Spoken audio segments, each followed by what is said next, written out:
Colorado Territory, 1873. The late afternoon sun bathed whispering pines in golden light, casting long shadows across the dusty main street where Zachary Winters stood motionless, hand hovering near his holster. At 24, most men would still be seeking their fortune, but Zach had already found his calling in the silence. Not by choice but by circumstance. "You ain't welcome here, mister," spat the bearded man opposite him, swaying slightly from too much whiskey. "We don't take kindly to your sort." Zach didn't respond, couldn't respond, not with words anyway. His green eyes narrowed beneath the brim of his worn leather hat, his clean-shaven jaw set with tension. The six-shooter at his hip had spoken for him many times before, though he took no pleasure in it. The wind carried whispers from the gathering crowd. They called him the silent drifter, the mute gunslinger. Some said he'd lost his voice to a Comanche arrow. Others claimed he'd seen such horrors during the war that he'd never spoken again. The truth was simpler and more painful. Scarlet fever had stolen his voice at 16, leaving only the ragged scar across his throat as a reminder. The drunk lunged forward, but Zach sidestepped with the practiced ease of a man who'd survived by reading intentions rather than hearing threats. A quick strike to the wrist sent the man's pistol spinning into the dirt. Before the drunk could register what happened, Zach had him pinned against the hitching post, one muscular forearm pressed against his throat, not crushing, just holding. Zach's eyes conveyed what his voice couldn't: move along, no trouble needed. "Let him go, son," came a weathered voice. Sheriff Taylor approached, thumbs hooked in his belt. "Morris here's just had too much courage in a bottle." Zach released the man immediately, stepping back and straightening his simple cotton shirt. The crowd dispersed, disappointment evident in their muttering, "No blood today. You passing through or staying?" The sheriff asked. Zach reached into his pocket and produced a folded letter pointing to the name at the bottom, Elias Thornton. "Thornton's place up north of town." When Zach nodded, the sheriff's expression darkened. "That's mighty rough country, son. Outlaws claim jumpers, not to mention what happened to Thornton's last hands." Zach had heard the rumors, 3 ranch hands dead in as many months. But the letter had promised good pay, and Zach had learned long ago that a man couldn't be picky when the world expected conversation. The frontier's no place for the broken, Zach thought as he mounted his chestnut gelding. "Out here a man lives and dies by what he can say and do, and I'm only half a man." He'd accepted his fate to drift from ranch to ranch, town to town, never setting roots, never making connections. Just surviving another day in a land that demanded everything and gave little in return. Solitude was safer. In silence at least he couldn't disappoint anyone. As Zach rode north toward Thornton's ranch, he couldn't know that fate was about to challenge everything he believed about himself and the harsh world he inhabited. Grace Everett hummed softly as she hung laundry on the line, her slender fingers working methodically despite the fatigue in her bones. At 22, she possessed a quiet beauty that seemed out of place in the rugged Colorado wilderness. Her honey-blonde hair was pulled back in a practical braid, though stray wisps had escaped to frame her face in the afternoon breeze.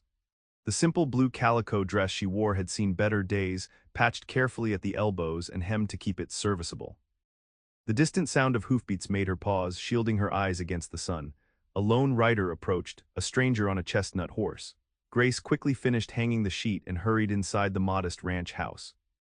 "Uncle Elias," she called, "someone's coming." Elias Thornton emerged from his study, rifle in hand. At 62, he moved more slowly these days, especially since the accident that had left him with a pronounced limp.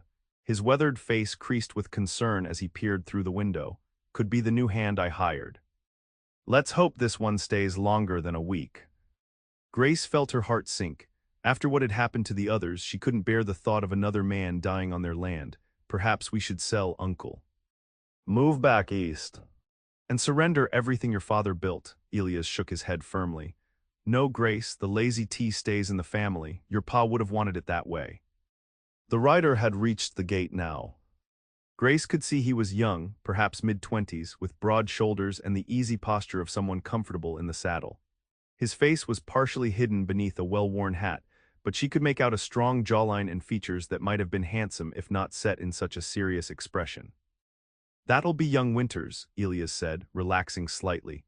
"Got a letter of recommendation from Jim Carson over in Wyoming. Says he's the finest horseman and ranch hand he's ever employed." "Why would he leave a good position to come here?" Grace asked, suspicious after all they'd endured. Elias hesitated. "Carson mentioned he's different, can't speak a word, mute since childhood." A mute cowboy, Grace couldn't hide her surprise. How will he? Carson says he manages just fine. Better than most who talk too much and work too little. Elias moved toward the door. Come meet him, and Grace, he added, his voice softening, try to make him feel welcome. Good help's hard to find these days. Grace nodded, though uncertainty coursed through her. How could a man who couldn't speak possibly survive in this unforgiving territory? The West demanded quick words and quicker actions. A silent man seemed as out of place as she sometimes felt herself. She followed her uncle onto the porch, watching as the stranger dismounted with fluid grace. Up close, he was younger than she'd thought, with striking green eyes that seemed to take in everything at once. A thin scar ran across his throat, the mark of whatever had stolen his voice. Zachary Winters, Elias called. The young man nodded, removing his hat in a gesture of respect that revealed thick brown hair in need of a trim. He extended a hand to Elias, his grip firm. Welcome to the Lazy Tea. I'm Elias Thornton, and this is my niece, Grace Everett. Zach turned to Grace and something flickered across his face, surprise, perhaps, at finding a young woman so far from civilization. He nodded politely, the intensity of his gaze making Grace feel oddly transparent, as if he could read her thoughts. Mr. Winters will be staying in the bunkhouse, Elias explained to Grace. Though he'll be our only hand for now. Zach reached into his saddlebag and withdrew a small slate and chalk. He quickly wrote something and handed it to Elias. I'm grateful for the opportunity, Elias read aloud. Well, son, we're grateful to have you, though I should warn you, we've had some trouble lately.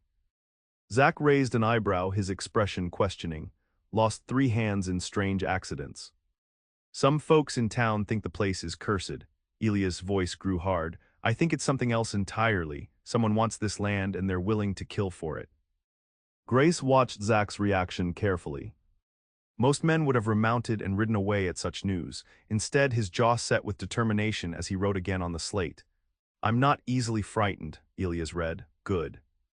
Because I suspect things might get worse before they get better. As if to punctuate her uncle's words, a distant rifle shot cracked through the air. Grace flinched as dirt kicked up near Zach's boot. Inside. Now, Elias shouted, pushing Grace toward the door. But Zach was already moving, drawing his revolver with lightning speed. He pushed Grace behind the water trough, shielding her with his body as 2 more shots splintered wood nearby. Grace found herself pressed against the solid warmth of him, his arm protectively curved around her shoulders. Despite the danger, she noticed the clean scent of him, leather and soap and open air. The shooting stopped as suddenly as it had begun. After a tense moment, Zach cautiously peered over the trough, then helped Grace to her feet. His eyes asked a question his voice couldn't. I'm fine, she assured him, though her heart raced. This isn't the first time. Zach's expression darkened. He holstered his weapon and reached for his slate, writing quickly, Who? We don't know, Elias admitted, emerging from the house with a rifle. Never see them. Just hear the shots. Zach wrote again, warning shots. If they wanted you dead, you would be. Grace shivered at the brutal truth in his words. They're trying to scare us off. Zach nodded, his eyes scanning the distant ridge where the shots had likely originated. He wrote one more message before pocketing his slate. I'll stay. 3 simple words that changed everything. As Grace watched him lead his horse toward the stable, she felt something she hadn't experienced in months, hope. What she couldn't know was that Zachary Winters carried secrets of his own, and that his arrival would set in motion events that would either save the Lazy Tea or destroy it completely. The first light of dawn found Zach already at work. He'd risen before the sun, familiar with the rhythm of ranch life. The stable needed repair, the corral fence had broken sections, and the cattle looked thinner than they should for early summer. The Lazy Tea was suffering from neglect or deliberate sabotage. He was mending a fence post when Grace appeared, carrying a basket covered with a checked cloth.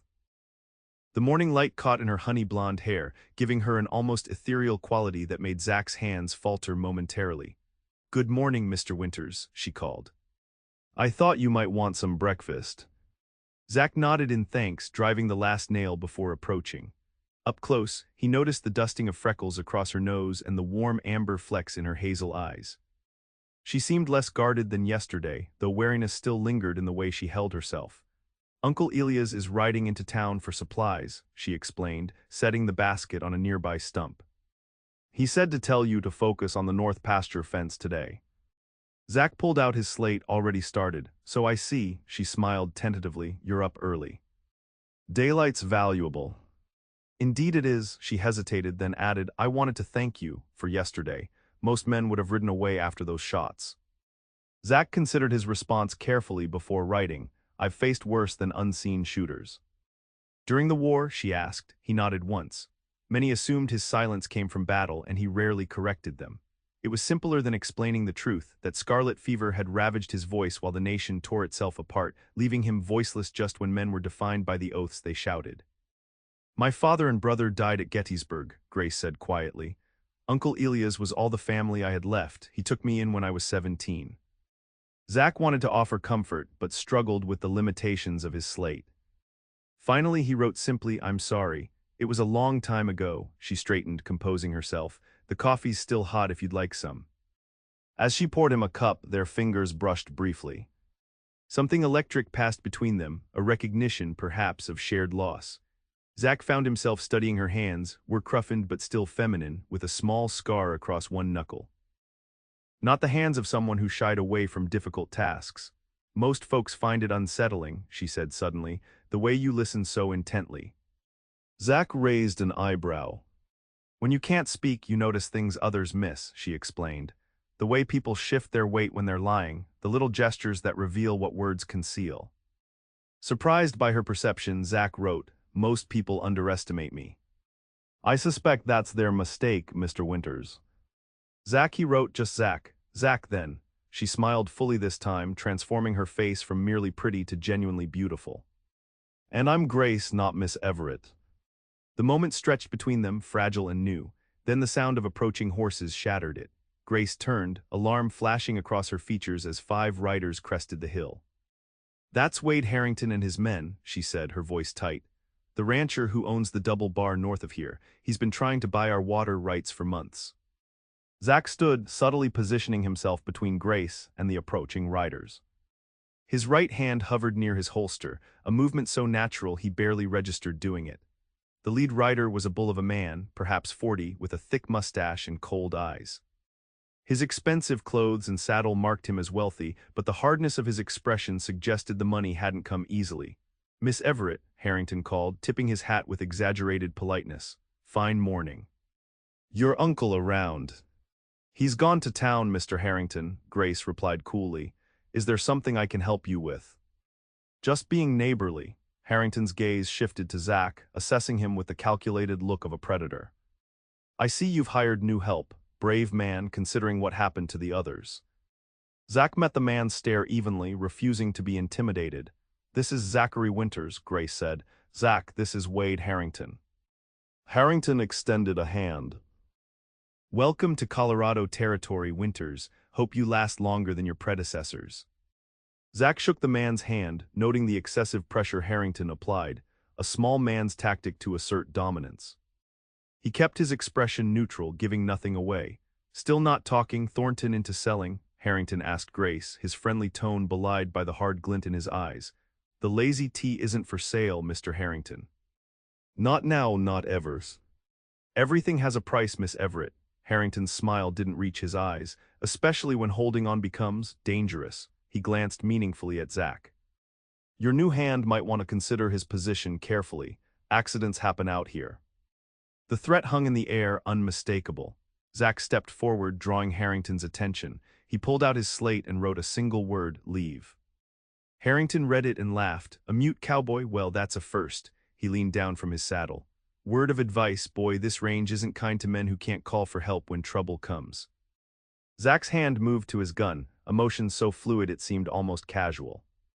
He didn't draw, but the message was clear. Harrington's amusement vanished. That's a dangerous game, son. Grace touched Zach's arm lightly. Mr. Harrington was just leaving, she said firmly. After a tense moment, Harrington straightened in his saddle. Indeed I was. Give my regards to your uncle. He tipped his hat again. Good day, Miss Everett. As the riders departed, Grace let out a shaky breath. Wade Harrington wants our water rights. With the drought this year, whoever controls water controls the valley. Zach nodded understanding. It wasn't the first range war he'd witnessed, though something about Harrington struck him as more dangerous than the typical land grabber. There was a calculating cruelty in the man's eyes that concerned him. Uncle Elias refuses to sell, Grace continued. He believes my father would want us to keep the ranch intact, no matter what. Zach wrote, your uncle's right, men like Harrington never stop taking. Grace studied him curiously. You've seen this before. He nodded, memories darkening his expression. Wyoming, 1871, another ranch, another dispute over resources. That time it had ended in bloodshed. Zach had survived, but others hadn't been so fortunate. He drifted south afterward, haunted by what he couldn't prevent.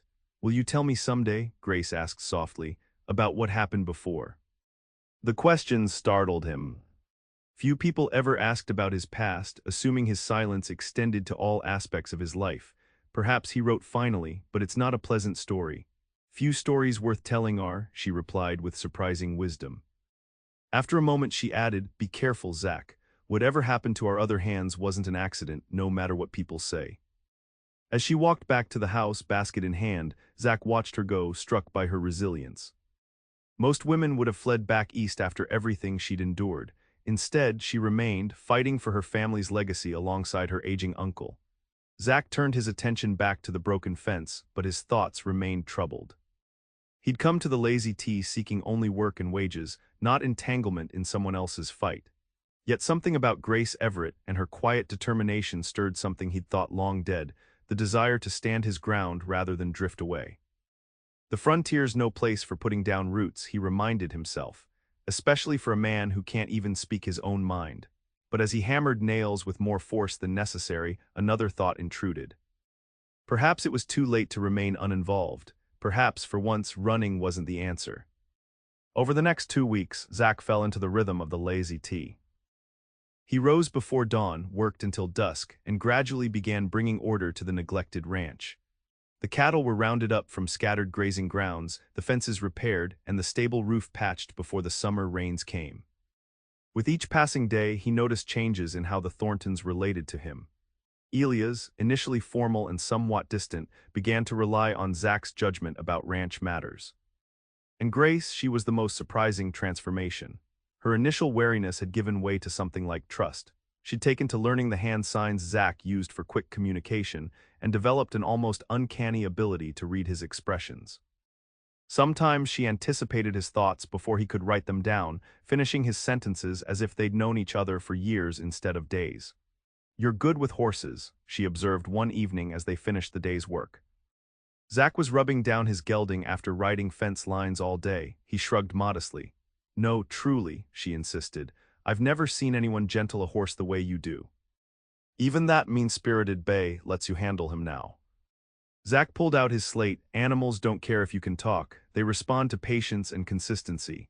Unlike people, Grace said with a wry smile, most people, he corrected.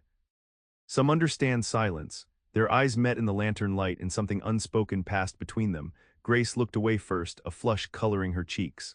Uncle Elias thinks we should drive the cattle to higher pasture tomorrow, she said, changing the subject. The water in the south meadow is getting low. Zach nodded agreement. The drought was worsening, making Harrington's interest in their water rights all the more concerning. Though they hadn't seen the rancher since his visit, Zach had spotted his men watching the property from the ridgeline several times. Has he always been so determined to have your land? Zach wrote. Not until last winter, Grace replied, helping him hang tack on the stable wall. After my uncle turned down his first offer, things started happening, cattle going missing, fences cut. Then the accidents began. Tell me about these accidents, Grace's expression darkened. The first hand, Tom Jenkins, was found at the bottom of a ravine with his neck broken. They said his horse must have spooked and thrown him, but Tom was an excellent rider. Zach raised an eyebrow questioningly. 2 weeks later, Mike Dawson was crushed when a stack of lumber collapsed on him while he was repairing the barn. Her voice trembled slightly. And last month, Will Cooper was shot while checking fences. Uncle Elias found him. The doctor said he'd bled out within minutes. No witnesses, none, just like the warning shots when you arrived. She sighed heavily. The sheriff investigated but found nothing conclusive. Most folks in town think the ranch is cursed now. No one will work here except you. I don't believe in curses, Zach wrote, only men's greed. Grace touched his arm lightly, the contact sending an unexpected warmth through him. Why did you stay, Zach, after everything you heard? The question caught him off guard. Why had he stayed?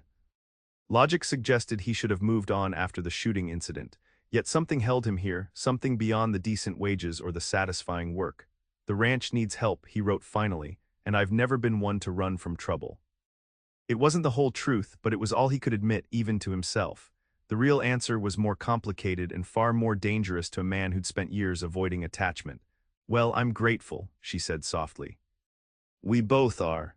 As they walked from the stable toward the house, the evening air cool against their skin, Zach found himself acutely aware of her presence beside him. The subtle floral scent of her hair, the way moonlight silvered her profile. The sound of her breathing, calm and steady. Dangerous thoughts for a drifter, he warned himself. The silent drifter has no business thinking of anything permanent. Yet that night, as he lay in the solitary bunkhouse staring at the ceiling, it was Grace's face that filled his thoughts. Her smile when she'd mastered a hand sign he'd taught her. The determination in her eyes when she spoke of keeping her father's ranch. The gentleness with which she treated her aging uncle. For the first time in years, Zach wondered what it might be like to stay in one place, to build something lasting, to wake each morning knowing where and with whom he belonged. Fool's thinking, he chided himself. What could you offer a woman like her? Half a conversation, a life of frustration. Still, as sleep claimed him, Zach dreamed of honey-blonde hair and a voice that didn't seem to mind his silence. The cattle drive to the high pasture should have been routine. Zach, Grace, and Elias set out at first light, driving the small herd along the eastern ridge toward greener grazing land. The morning passed uneventfully as they guided the animals through familiar terrain. By midday, they'd reached the narrow pass that connected the Lazy T to the upland meadows. Elias rode ahead to check the trail, while Zach and Grace kept the cattle moving steadily forward. We should reach the pasture by late afternoon, Grace said, skillfully turning a stray heifer back toward the herd. Her riding skills impressed Zach. She sat her horse with the easy confidence of someone who'd grown up in the saddle. He nodded, scanning the rocky slopes that rose on either side of the pass. Something felt wrong. The birds had gone quiet, and the hair on the back of his neck stood up, the same sensation he'd experienced before ambushes during his time as an army scout. Zach urged his horse closer to Grace's, catching her attention with a quick gesture. He pointed to the ridge above, then to his eyes, signaling danger. Grace immediately tensed, her hand moving to the rifle in her saddle scabbard. "Someone up there," she whispered. Before he could respond, a rifle shot cracked through the air. Grace's horse reared in panic as dirt kicked up near its hooves. Zach lunged, grabbing her reins to steady the frightened animal. 2 more shots followed in rapid succession, sending the cattle into a panicked frenzy. "Uncle Elias," Grace cried as the herd began to stampede through the narrow pass. Zach made a split-second decision. He pointed Grace toward a sheltered outcropping of rocks, then spurred his horse after the cattle. Elias was somewhere ahead, potentially in the path of the stampede. The thunder of hooves drowned all other sound as Zach pushed his gelding to its limits, weaving through the stampeding herd. Dust clouded his vision, but he pressed on, knowing every second counted. He spotted Elias' horse first, riderless and panicked, racing alongside the cattle. Then, through a break in the dust, he saw Elias himself, crawling toward the side of the pass, his bad leg dragging uselessly behind him. Zach cut across the stampede, putting himself between the fallen man and the oncoming cattle. He leaped from the saddle, hauling Elias to his feet and practically throwing him onto his horse. There was no time for gentleness, only seconds before they'd both be trampled. Just as Zach prepared to swing up behind Elias, a stray steer slammed into them. Elias managed to stay mounted, but Zach was knocked to the ground, pain exploding through his shoulder as he rolled desperately toward the cliff wall. The rest was chaos and noise. Hooves thundered past, missing him by inches. Dust choked his lungs. Pain radiated from his shoulder and ribs, then gradually the rumbling faded as the last of the cattle passed. Zach lay still, assessing his injuries. His shoulder was almost certainly dislocated, and his ribs screamed with every breath. But he was alive, and more importantly, he'd gotten Elias clear. "Zach," Grace's voice penetrated the settling dust. She appeared through the haze, dismounting before her horse had fully stopped. "Oh God, Zach." She knelt beside him, hands gentle as they brushed dust from his face. Her eyes were wide with fear as they searched his for signs of serious injury. "Uncle Elias is safe," she said quickly. "He managed to ride through to the other side. Are you?" She stopped as her hand touched his shoulder, feeling the unnatural angle. Zach grimaced in pain but managed to sit up with her help. Your shoulder's dislocated, she said, her voice steady despite the concern in her eyes. I need to set it, my father taught me how. Zach nodded consent, bracing himself. This will hurt, she warned, positioning herself to manipulate the joint. Ready. He gave another tight nod. Grace moved quickly and decisively. A sharp, agonizing moment of pressure, then a pop as the joint slid back into place. Zach's vision went white with pain, his mouth opening in a silent scream. When his senses cleared, he found Grace's arms around him, supporting his weight. Her face was close to his, eyes bright with unshed tears. I'm sorry, she whispered. I had to. He nodded understanding, fighting to control his breathing as the initial pain subsided to a throbbing ache. We need to get you back to the ranch, she said. Can you ride? With her help, he struggled to his feet. His ribs protested every movement, but nothing felt broken. He could manage a slow ride back. As Grace helped him mount her horse, she said, those shots were deliberate. Someone wanted to start a stampede. Zach agreed. The timing and placement had been too precise for random warning shots. Whoever fired those rounds had intended to cause maximum chaos, and perhaps death. Uncle Elias will gather the scattered cattle, Grace continued as she swung up behind him, her arms reaching around to take the reins. He'll meet us back at the ranch. The ride back was slow and painful. Zach was acutely aware of Grace pressed against his back, her breath warm against his neck. Despite his discomfort, he found her presence oddly comforting, a reminder of why he'd risked himself in the first place. By the time they reached the ranch, dusk had fallen. Grace helped him into the house rather than the bunkhouse, insisting he take her father's old room for the night. You saved my uncle's life, she said firmly when he tried to protest. The least we can do is give you a proper bed while you heal. Too exhausted to argue, Zach allowed her to lead him to a simply furnished bedroom.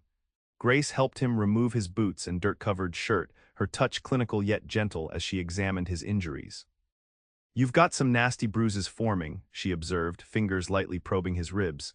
But I don't think anything's broken. The shoulder will be sore for a while. She brought warm water and clean cloths, carefully washing the dust and blood from his face and torso. Zach watched her work, struck by the tenderness in her ministrations. Few people had shown him such care since his mother died. When she finished, Grace sat beside him on the edge of the bed. Why did you do it? She asked quietly. Put yourself at risk like that. Zach wished for his slate, but it had been lost in the stampede. Instead, he reached for her hand, squeezing it gently, hoping she would understand what he couldn't say, that he couldn't have done otherwise. That her uncle's life was worth more than his safety. That somehow, the Lazy T and its people had become important to him in ways he hadn't anticipated. Something shifted in Grace's expression as she looked at their joined hands. You're not what I expected, Zachary Winters, she whispered. Not at all. Before he could respond, even with gestures, she leaned forward and pressed her lips to his forehead in a gentle kiss. Rest now, she murmured. We'll talk tomorrow. As she closed the door behind her, Zach touched the spot where her lips had touched his skin, a warmth spreading through him that had nothing to do with his injuries. For the first time in years, he felt something crack in the wall he'd built around himself. The belief that had guided him for so long, that a man without a voice had no place in this harsh territory, that connection meant vulnerability, suddenly seemed less certain. Sleep claimed him before he could examine these dangerous new thoughts, but his dreams were filled with honey-blonde hair and gentle hands that seemed to understand his silence better than others understood words. The following days brought a shift in the atmosphere at the Lazy T. Word of the stampede and Zach's actions spread quickly through the territory. Elias, grateful for the rescue, treated Zach less like a hired hand and more like family. Man doesn't need words to show his character, Elias told the shopkeeper in town, loud enough for others to hear. Winters has more courage in his little finger than most men around here have in their whole bodies. But the most profound change was in Grace. The careful distance she'd maintained dissolved, replaced by a comfortable closeness that both exhilarated and terrified Zach. She sought his company even when ranch work didn't require it, bringing him coffee in the mornings, sitting beside him on the porch in the evenings. One night, about a week after the stampede, they sat together watching the sunset paint the distant mountains in fiery gold and purple. Zach's shoulder was healing well, though it still ached when the weather changed. I received a letter today, Grace said, breaking their comfortable silence. From my cousin Margaret in Boston. She's invited me to come east for the winter. Something cold settled in Zach's stomach at her words. He reached for the new slate Elias had bought him in town. Will you go? He wrote, trying to keep his expression neutral. Grace sighed, tucking a strand of hair behind her ear. Before you came, I might have. The ranch was failing. Uncle Elias was struggling. I thought perhaps the East might offer a fresh start. And now she turned to face him fully, her eyes searching his. Now I'm not so sure. Things are different. Zach wanted to ask how things were different, what had changed, what she wanted. But the limitations of his slate made such nuanced conversation difficult. Instead, he wrote, different how. Grace looked down at her hands, folded neatly in her lap. I've spent 5 years believing the only future for this ranch was loss. That everything my father built would eventually slip away, no matter how hard we fought. She paused, then continued softly, but lately, I've started to wonder if perhaps there's another possibility. If the ranch could not just survive but thrive again. If there might be a reason to stay, beyond obligation to my father's memory. Her meaning was clear, though delicately phrased. Zach's heart hammered against his ribs as he considered his response. This was dangerous territory, far more dangerous than facing stampeding cattle or hostile ranchers. I'm just a drifter, he wrote finally, a hired hand. Are you? Grace challenged gently. Is that all you are, Zach, or is that just what you've convinced yourself to be? The question struck uncomfortably close to truths he'd avoided confronting. Before he could formulate a response, the sound of approaching riders interrupted them. Both turned to see Elias riding in with Sheriff Taylor beside him. Grace stood quickly, alarm evident in her posture. Something's wrong, she murmured, moving toward the porch steps. Zach followed, his personal turmoil set aside in the face of potential trouble. The sheriff's expression confirmed their concerns as he dismounted. Miss Everett, Taylor greeted her, removing his hat. Mr. Winters. I'm afraid I have disturbing news. What's happened? Grace asked, her voice tight. Will Cooper's body has been exhumed, the sheriff explained grimly, at the request of his brother from Denver. The doctor found something troubling during the examination. What do you mean? Elias asked, dismounting stiffly. The bullet that killed Cooper wasn't fired from a distance, as we'd assumed. The powder burns suggest he was shot at extremely close range, execution style. Taylor's weathered face hardened. This wasn't an accident or random violence. Someone wanted Will Cooper dead specifically. Grace paled. And the other hands. I'm having the doctor review his notes on those deaths as well, Taylor replied, but I'm beginning to think none of these were accidents. Zach wasn't surprised by this confirmation of what he'd already suspected, but the implications were chilling. Someone was methodically eliminating the Lazy T's workers, which meant he was likely the next target. There's more, Elias said heavily. Tell them what you told me, Sheriff. Taylor nodded grimly. Wade Harrington filed paperwork in Denver claiming the Lazy T has been abandoned and seeking rights to annex the property, particularly the water rights. Abandoned, Grace exclaimed. That's absurd. We're clearly still here, still operating. The filing claims that with the death of your hands and your uncle's advanced age, the ranch is effectively non-functional, Taylor explained. It's a legal maneuver, but with enough money behind it. He can't just take our land, Grace's voice shook with anger. No, he can't, Taylor agreed. Not legally, not yet, but I suspect he's growing impatient. The drought is worsening. Without your water rights, his cattle will suffer. So he's trying to drive us out, Elias concluded, or worse.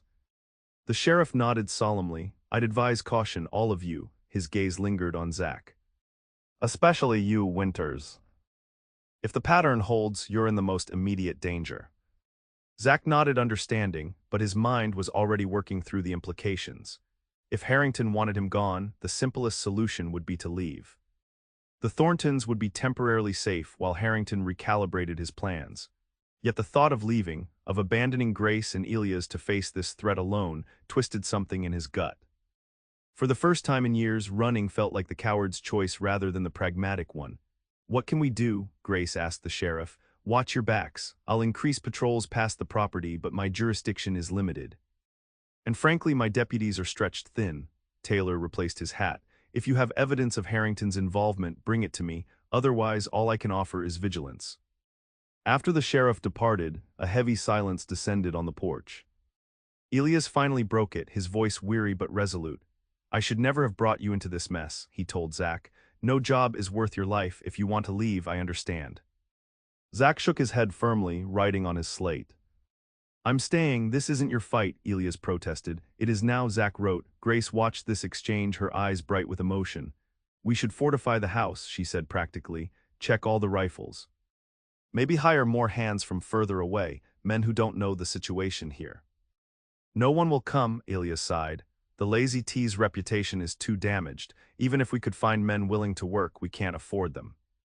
Not until we sell the fall herd. Zach wrote, one man is enough if he's vigilant. One man against Harrington's crew, Elias shook his head. Those are poor odds, son. I've faced worse, Zach insisted. Then after a moment's hesitation, he added, and I have my reasons for staying. His eyes met Grace's as he showed them the slate. Something unspoken passed between them, an acknowledgement of the conversation interrupted by the sheriff's arrival, of questions still unanswered and possibilities not yet explored. We'll face this together, Grace said softly. All of us. That night, as Zach checked the perimeter of the property before retiring to the bunkhouse, he found himself at a crossroads. The silent drifter in him, the man who'd survived by avoiding attachment, by never staying long enough to be fully known, urged caution. Insisted that caring for Grace and her uncle would only end in pain. Yet another voice, long suppressed, whispered of possibilities, of a life beyond endless wandering, of connections that might be worth the risk. As he gazed toward the main house where a lamp still burned in Grace's window, Zach made his decision. He would stay not just to protect them, but because for the first time in years, he'd found something that mattered more than his own solitary survival. The realization was terrifying and exhilarating in equal measure. And as he turned toward the bunkhouse, Zach understood that his world had irrevocably changed. The silent drifter was finding his home, even if he couldn't speak its name. The attack came 3 nights later, during a violent thunderstorm that masked the sounds of approach. Zach had taken to sleeping lightly, waking at the slightest disturbance. It was this vigilance that saved them. The faint creak of a floorboard in the main house pulled him from sleep. Lightning illuminated the room in stark flashes as he grabbed his revolver and moved silently toward the door. He'd taken to sleeping in the house at Grace's insistence. Closer in case of trouble, she'd said, though the look in her eyes had suggested other reasons as well. Another creak, this one from the direction of Elias' room. Zach moved swiftly down the hallway, his bare feet making no sound on the wooden floors. The door to Elias' room stood ajar, a sliver of darkness that shouldn't have been there. Lightning flashed again, briefly illuminating a figure bending over Elias' sleeping form, the gleam of a knife catching the momentary light. Zach didn't hesitate. He crashed through the door, slamming into the intruder with all his weight. They tumbled to the floor in a tangle of limbs and curses. The knife skittered away as Zach grappled with the man, both fighting for leverage in the darkness. His opponent was strong, muscles hardened by years of ranch work, but Zach fought with the desperate intensity of a man protecting what had become precious to him. A sharp blow to his injured shoulder sent pain radiating down his arm. The revolver slipped from his grasp. The intruder, sensing advantage, surged upward, hands finding Zach's throat with deadly purpose. As those fingers tightened around his scarred neck, cutting off his already silent breath, Zach heard Elias shouting and the sound of a lamp being lit. The sudden light revealed his attacker's face, one of Harrington's ranch hands, a man named Byers whom Zach had seen watching the property. The momentary distraction was all Zach needed. He drove his knee upward, breaking the man's grip. Then came the distinctive click of a rifle being cocked. "Move and you're dead," Grace's steady voice commanded from the doorway. She stood in her nightgown, hair loose around her shoulders, her father's rifle aimed unflinchingly at Byers's chest. The intruder froze, eyes darting between the 3 of them. Elias was now fully awake, a revolver in his hand as well. "Sheriff Taylor will be interested in speaking with you," Elias said coldly. "Attempted murder carries a hanging sentence in this territory." But Byers wasn't ready to surrender. With a sudden movement, he lunged toward the window. Zach grabbed for him, catching only the edge of his shirt as the man crashed through the glass and disappeared into the storm-drenched night. "Let him go," Elias said as Zach moved to follow. "He won't get far on foot. We'll alert the sheriff in the morning."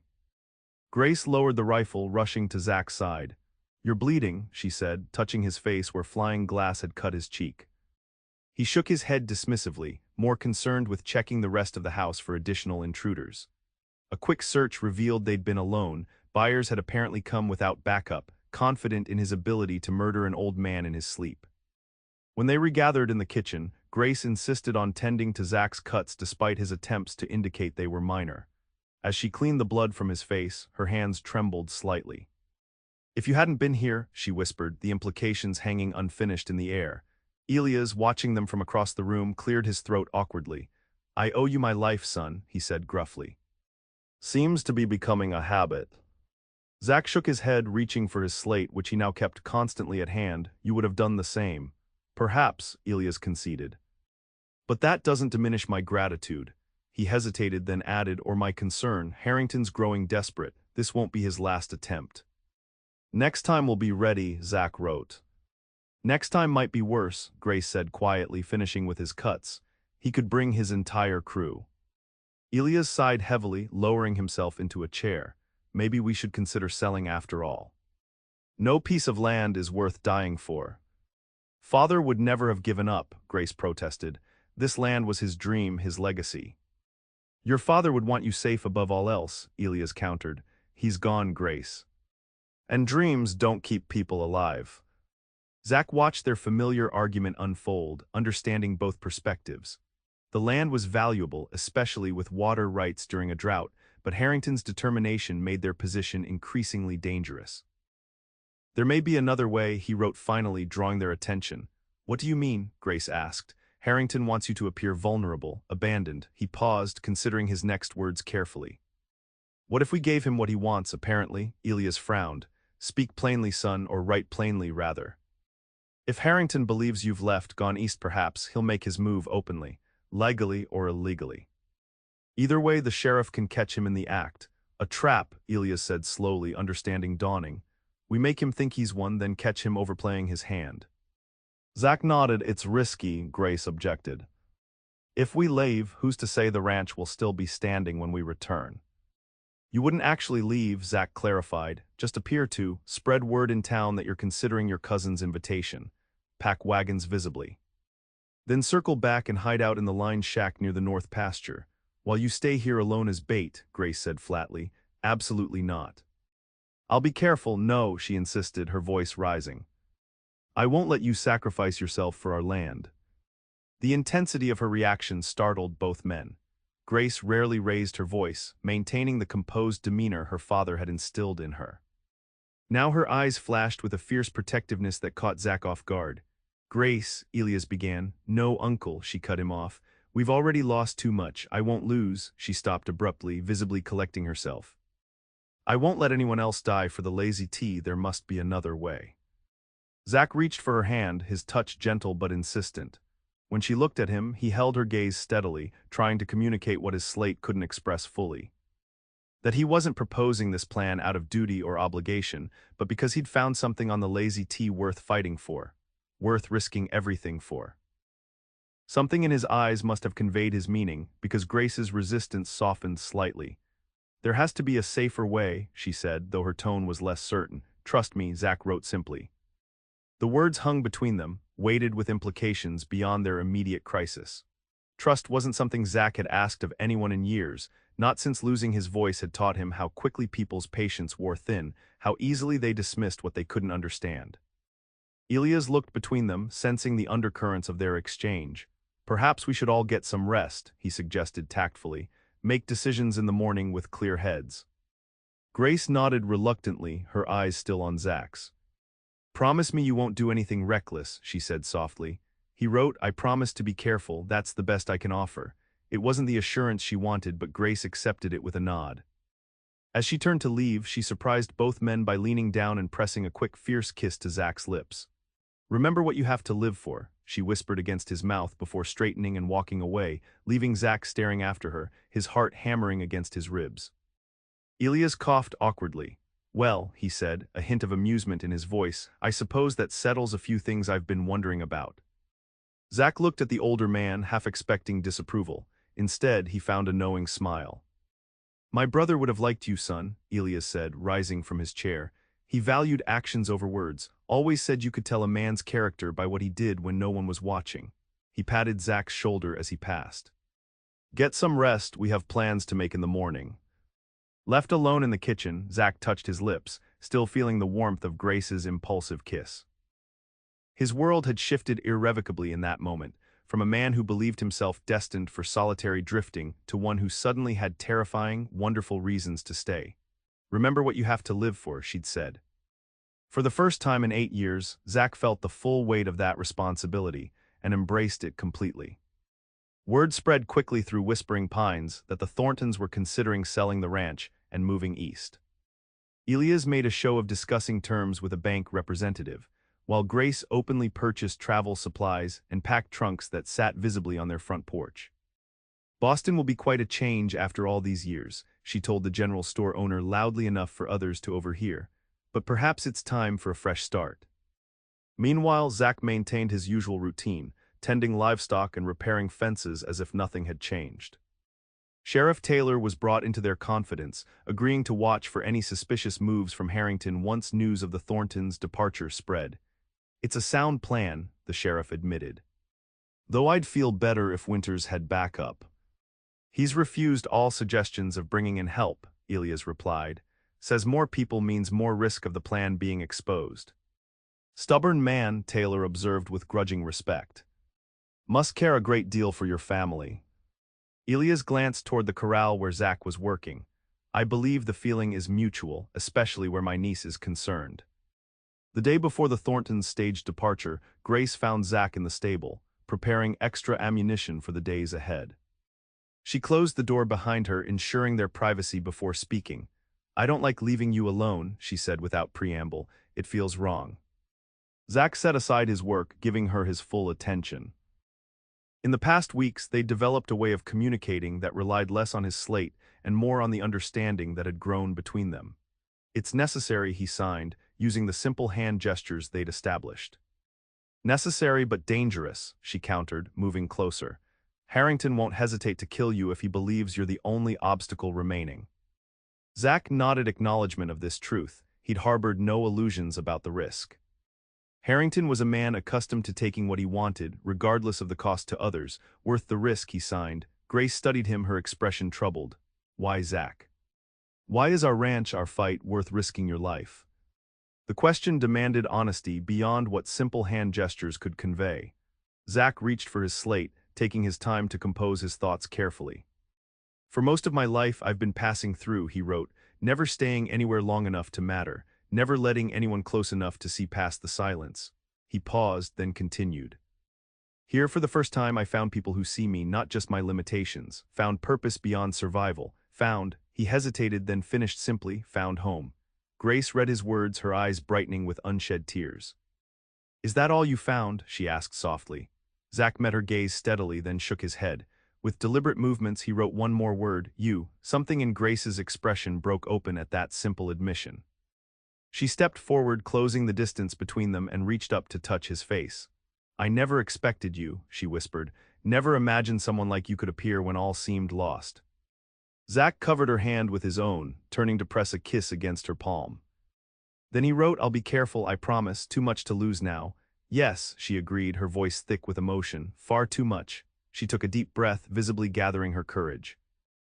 "When this is over, when Harrington is dealt with and the ranch is safe, I want you to stay, not as a hired hand, as—" She faltered, perhaps uncertain how to define what had grown between them.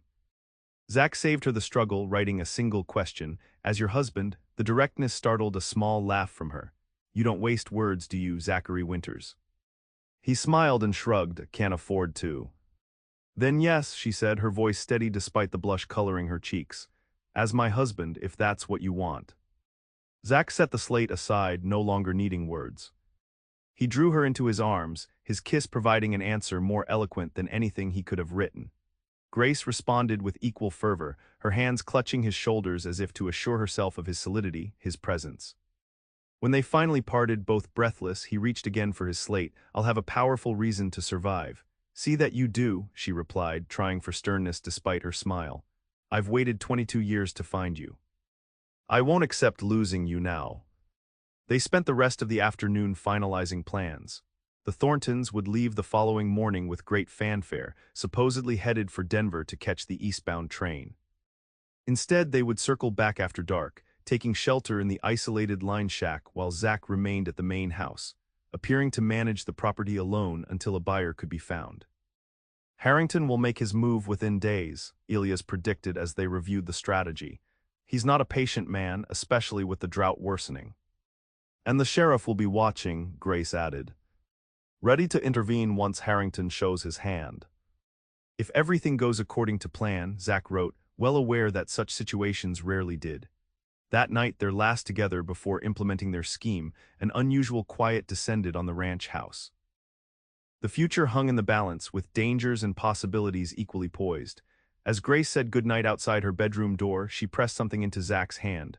For luck, she whispered, kissing him briefly before slipping inside. Examining the object in the hallway's dim light, Zach found a small silver locket. Inside was a miniature photograph of Grace and a lock of honey blonde hair. He closed it carefully, tucking it into his shirt pocket close to his heart. Tomorrow would bring risk and separation. But for the first time, Zach faced danger not as a solitary drifter with nothing to lose, but as a man with everything to live for. The difference filled him with both fear and a strange, powerful resolve.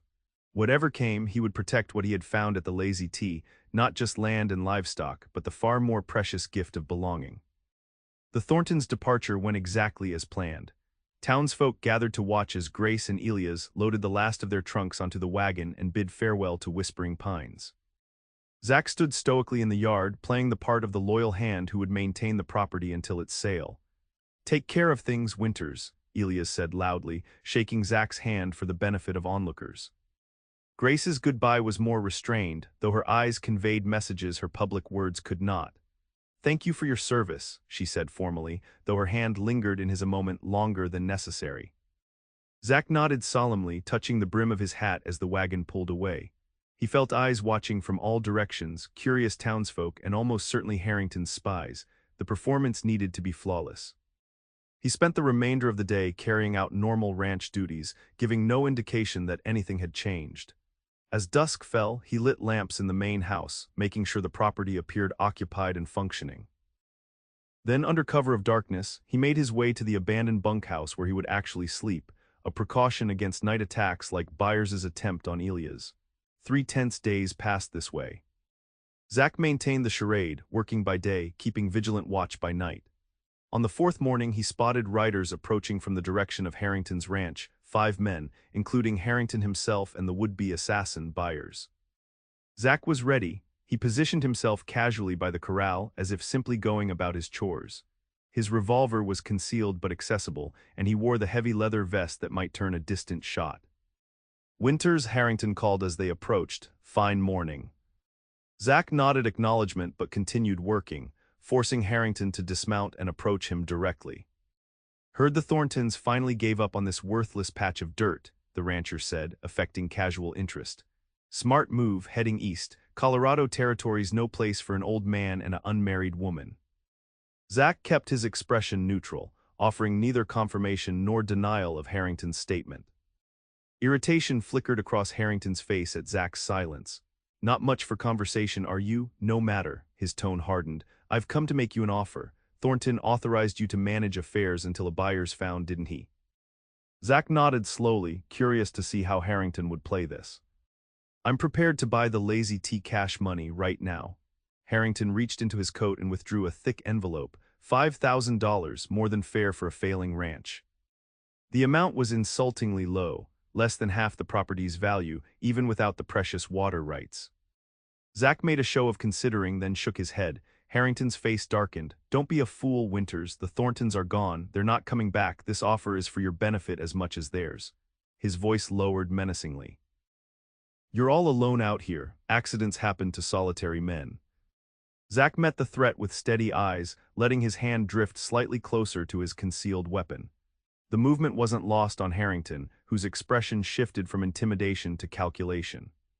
"Think about it," the rancher said, replacing the envelope in his coat. "I'll return tomorrow for your answer. Be sensible and you'll ride away a richer man. Be difficult." He left the threat unfinished. As the riders departed, Zach watched them go with grim satisfaction. Harrington had shown his hand, first attempting to buy the property through intimidation, likely to establish a veneer of legitimacy. When that failed, his next move would almost certainly be force. That night, Zach made his way carefully to the line shack, taking a circuitous route to ensure he wasn't followed. Grace was waiting anxiously at the door, relief flooding her face when she spotted him. "What happened?" she asked as soon as he entered. "We saw riders from the ridge." Zach quickly related the encounter through his slate, describing Harrington's insultingly low offer and thinly veiled threats. $5,000, Elias scoffed. "The water rights alone are worth twice that." "What will he do now?" Grace asked, her concern evident. "Come back with more men," Zach wrote. "Tonight probably. Try to drive me off or worse." "Then we need to alert the sheriff immediately," Elias decided. "Catch them in the act." "Already arranged," Zach explained. "Left a signal at the prearranged spot. Taylor will position men near the property by nightfall." "And you'll return to face them alone," Grace said, the worry clear in her voice.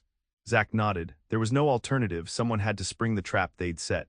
Grace exchanged a look with her uncle, some unspoken communication passing between them. Elias nodded slightly and stepped outside, giving them privacy. "I can't stop thinking about what could go wrong," Grace admitted once they were alone. "Harrington is desperate, and desperate men are unpredictable." Zach set his slate aside and took her hands in his. With deliberate movements, he pulled the silver locket from his pocket, showing her that he kept it with him always. "That's not enough," she whispered, tears threatening. "A memory isn't the same as a future." He reached for his slate again. "Trust me, one more night and this ends, then we begin. Promise me you won't take unnecessary risks," she insisted. "The ranch isn't worth your life." "I'll be careful," he wrote, "but I'm fighting for more than land now." Grace stepped into his embrace, holding him fiercely. "Come back to me, Zachary Winters, that's all I ask." He kissed her with all the emotion he couldn't express in words, promises he intended to keep, dreams he'd never dared imagine before her, the certainty that had replaced his lifelong solitude. When they parted, both knew what remained unspoken. That despite their planning, despite the sheriff's support, the coming night held dangers that couldn't be fully anticipated. That they had found each other against all odds, only to be separated in the moment of greatest peril. Tomorrow, Zach signed, the gesture they'd established for future plans. Tomorrow, Grace echoed, touching his face as if to memorize its contours, and all the days after. With that promise between them, Zach slipped back into the gathering darkness, returning to the ranch house to await whatever the night would bring. They came just after midnight, 6 riders approaching with lanterns extinguished, moving with the stealth of men intent on violence. Zach, positioned in the darkened house, watched through the window as they surrounded the property. Sheriff Taylor and his deputies were hidden in the barn and root cellar, positioned to witness whatever transpired. The plan was simple: allow Harrington to reveal his intentions fully, then capture him and his men in the act. Zach tensed as he recognized Harrington dismounting, giving quiet orders to his men. 2 approached the bunkhouse, while Harrington and the others moved toward the main house. Their intentions seemed clear: find Zach, eliminate the final obstacle to claiming the Lazy T. The door crashed open with a splintering of wood. Harrington entered first, revolver drawn, followed by Byers and another man. Zach had positioned himself in the shadows of the parlor, waiting for the right moment. "Check upstairs," Harrington ordered one of his men. "Byers, the kitchen." "He's here somewhere." Zach allowed them to separate, then deliberately made a soft noise, just enough to draw attention. Harrington turned sharply, peering into the darkness where Zach waited. "Winters," he called, "I know you're here. Let's talk business like civilized men." Zach remained silent, watching as Harrington advanced slowly into the parlor. "No need for this to get messy," the rancher continued. "I'm prepared to be generous. 10,000 for the ranch and you ride away tonight. Nobody gets hurt." The offer confirmed what they'd suspected. Harrington was willing to pay far more than he'd initially proposed, knowing the property's true value. More importantly, he was now openly attempting to bypass the Thorntons, treating Zach as if he had authority to sell land that wasn't his. It was time to spring the trap. Zach struck a match, lighting the lamp beside him. The sudden flare illuminated the room, revealing his position. Harrington's surprise quickly shifted to a cold smile. "There you are, thought about my offer." Zach shook his head slowly. "That's unfortunate," Harrington said, raising his revolver. "I tried to be reasonable, remember that." Before he could fire, Zach knocked the lamp to the floor. The kerosene spilled and ignited, creating a momentary barrier of flames. In the confusion, he drew his own weapon and fired a warning shot into the ceiling, the signal for Taylor and his deputies. Chaos erupted. Harrington fired blindly through the flames while shouting for his men. Zach dove behind a heavy oak desk as bullets splintered the wood around him. From outside came shouts as the sheriff and his deputies converged on the house. "It's a trap," Byers yelled from the kitchen doorway. "The law's here." Harrington cursed viciously. "Burn it down," he ordered. "Burn it all down, no witnesses." The implication was clear. Harrington intended to destroy the evidence of his attempted murder, likely planning to claim the fire was accidental. Zach had to act quickly before the situation escalated beyond control. He moved silently along the edge of the room, using the growing smoke as cover. Harrington was backing toward the door, still firing occasionally toward the desk where he believed Zach remained hidden. With practiced precision, Zach emerged from the smoke behind him. A swift blow with his revolver's grip sent Harrington crashing to his knees, his weapon skittering across the floor. "You mute bastard," Harrington snarled, blood trickling from his scalp. "You have no idea who you're dealing with." Zach pressed his revolver against Harrington's temple, forcing the man still. Outside, gunfire suggested the sheriff was engaging the remaining ranch hands. The flames were spreading rapidly now, consuming the curtains and licking at the wooden floors. Smoke thickened the air, making breathing difficult. They needed to leave immediately, but Zach wouldn't risk Harrington escaping in the confusion. The front door burst open as Sheriff Taylor entered, weapon drawn. "Winters," he shouted through the smoke. "You alive?" Zach kicked Harrington's leg, forcing him to his feet, and pushed him toward the sheriff. "Got him, I see," Taylor observed, quickly handcuffing the rancher. "Place is going up fast, we need to get out now." They dragged Harrington onto the porch just as a section of the roof collapsed behind them. The night air was cool relief after the suffocating heat inside. In the yard, Taylor's deputies had restrained the remaining ranch hands, including Byers. "You've made a mistake, Taylor," Harrington spat, struggling against his restraints. "I have friends in Denver, this won't stand." "Attempted murder, arson, and conspiracy," the sheriff replied calmly, "witnessed by a lawman and 3 deputies. Your friends in Denver can't help you now, Harrington." As the sheriff led the prisoners away, Zach turned back to face the burning house. The flames had engulfed most of the structure now, lighting the night with a hellish glow. There was no saving it, the Thorntons' home of 20 years would soon be ashes. He felt a pang of regret, knowing how much the house meant to Grace. The family history it contained, the memories of her parents and brother, all consumed by fire. Yet the land remained and the water rights that gave it value. The ranch could be rebuilt. More importantly, they'd achieved their goal. Harrington was captured, his crimes witnessed and documented. The threat to the Lazy T was ended. As dawn broke over the smoldering ruins, Zach watched Grace and Elias approach on horseback. They'd seen the fire from the line shack and ridden immediately to the ranch, fear driving them through the night. Grace dismounted before her horse fully stopped, running to where Zach stood watching the last flames die out. Her face was streaked with tears and soot, her eyes wild with worry until they found him, alive and mostly unharmed. "The house," she gasped, staring at the destruction. "Harrington's work," Elias said grimly as he joined them. "Sheriff got him." Zach nodded, pulling out his slate. "Caught in the act, attempted murder, arson. Sheriff took him and his men to town." "And the price was our home," Grace whispered, her voice breaking as she surveyed the charred timbers and collapsed roof. "I'm sorry," Zach wrote, "couldn't save it." Grace turned to him, surprising him with the strength in her gaze. "You saved what matters most," she said firmly. "The land, Uncle Elias, yourself." She took his hand, squeezing it tightly. "Houses can be rebuilt." Elias cleared his throat, blinking rapidly against what might have been tears. "She's right, son. Timber and nails are replaceable, family isn't." The word hung in the air between them, family. Not employer and employee, not even friends. Family. The recognition of what they'd become to each other despite the brevity of their acquaintance. "We'll rebuild," Zach wrote, "together." Grace smiled through her tears, touching the words on his slate. "Together," she agreed, "though I believe you had a more specific proposal in mind regarding our future arrangements." Even in this moment of destruction, her teasing tone brought warmth to Zach's heart. He nodded, writing with deliberate care, "The offer stands, if you'll have a silent husband." "I believe I've grown rather fond of silence," Grace replied softly, "especially yours." Elias coughed awkwardly. "Well, I suppose I should check on the stable, see if anything's salvageable." He moved away tactfully, giving them privacy amid the destruction. Once alone, Grace stepped closer to Zach, her hands coming to rest against his chest. "I feared I'd lost you," she admitted, "when we saw the flames." Zach shook his head, covering her hands with his own. Then he reached into his shirt pocket and withdrew the silver locket, somewhat tarnished from smoke but intact. "Some things survive the fire," he wrote, "emerge stronger." "Yes," she whispered, understanding his meaning, "the important things endure." She looked around at the devastation, then back to his face. "It won't be easy. Rebuilding will take time, resources." "Worth it," he signed simply. "Yes," she agreed, smiling fully despite everything they'd lost. "Absolutely worth it."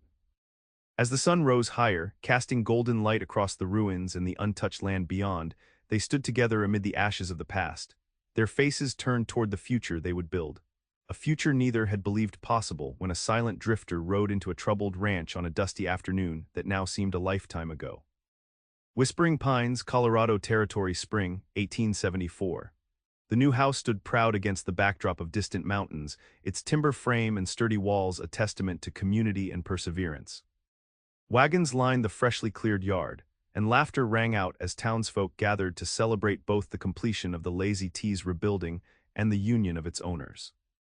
"Never seen a raising go so quickly," Sheriff Taylor commented, accepting a cup of coffee from Elias. "Whole town turned out."